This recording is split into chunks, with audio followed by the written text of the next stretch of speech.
देखिए, जब ज्यादा घर में पितृदोष हो ना, ऐसा लगे कि पितृदोष बहुत ज्यादा है, 1 रुपये कमा रहे हैं, 1.25 रुपये खर्च हो रहा है, हाथ में पैसा नहीं टिक रहा, दुकान 4 दिन अच्छी चल रही है, फिर व्यापार डाउन हो जाता है, कोई पैसा लेकर भाग गया, नहीं दे रहा, कहीं कर्जा मात्रा बढ़ गई है, ये पितृदोष के लक्षण है कुछ। इसमें आपके घर में जो भी रुद्राक्ष पड़ा हो, जो भी रुद्राक्ष रखा हो, क्योंकि संभाल के तो आप रखते नहीं, पटक देते हो यहां, जो भी रुद्राक्ष आपके घर में रखा हुआ,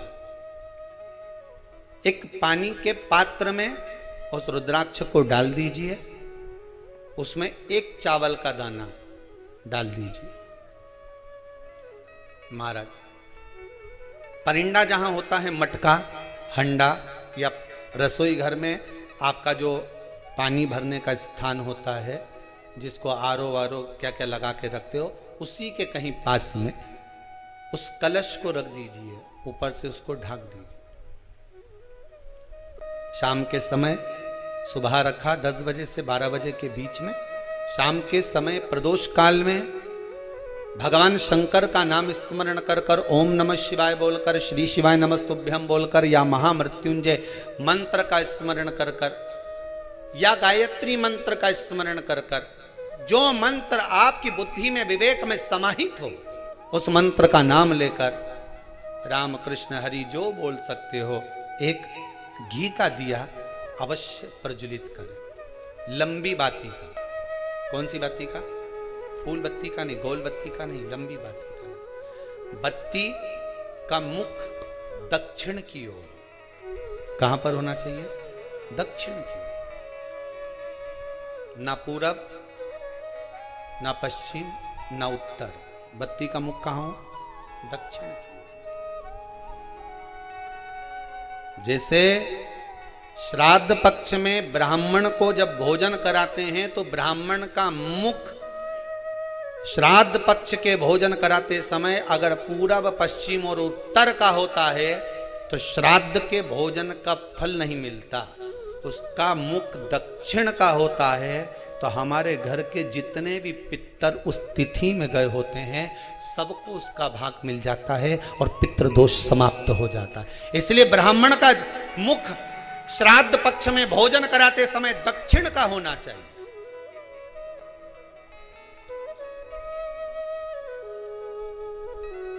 ब्राह्मण का मुख दक्षिण का हो।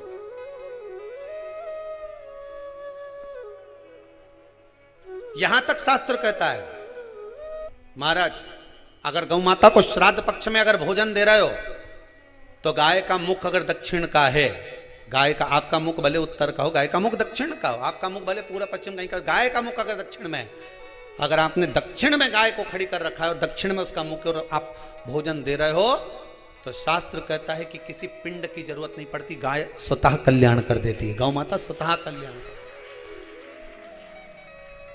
दक्षिण मुखी हो। तो दिए की जो बाती का मुख कहां होना चाहिए? दक्षिण का। और दक्षिण का मुख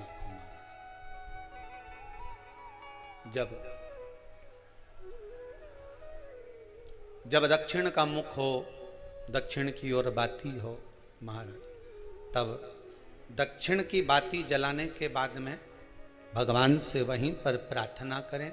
जो कलश रखा है उसके ऊपर जो प्लेट रखी है, ढाका गया है, वहां अपना सीधा हाथ रखें और अपने पूर्वजों का, अपने पितरों का स्मरण करें कि मेरे धन को लेकर कोई चले गया, मेरा व्यापार ऐसा चल रहा है, मेरा घर में बच्चों का विवाह नहीं हो रहा, या घर में इतनी अशांति है, या तकलीफ है, या कष्ट है, ये सब का स्मरण कर कर उस कलश को रात्रि भर रखे रहने दें।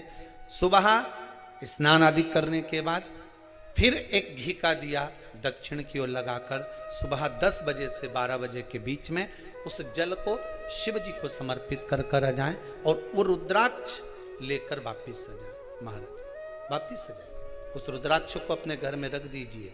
वर्ष भर वो रुद्राक्ष आपको कभी बीमारी से नहीं घिरने देगा, कभी किसी जगह खड्डे में नहीं जाने देगा, वो उन्नति की ओर ही बढ़ाएगा। भले कोई भी रुद्राक्ष हो, 1 मुखी से लेकर 14 मुखी, 20 मुखी, 18 मुखी, जो रुद्राक्ष आपके पास में, आप तो उसका स्मरण करिए, आप उसका स्मरण करिए।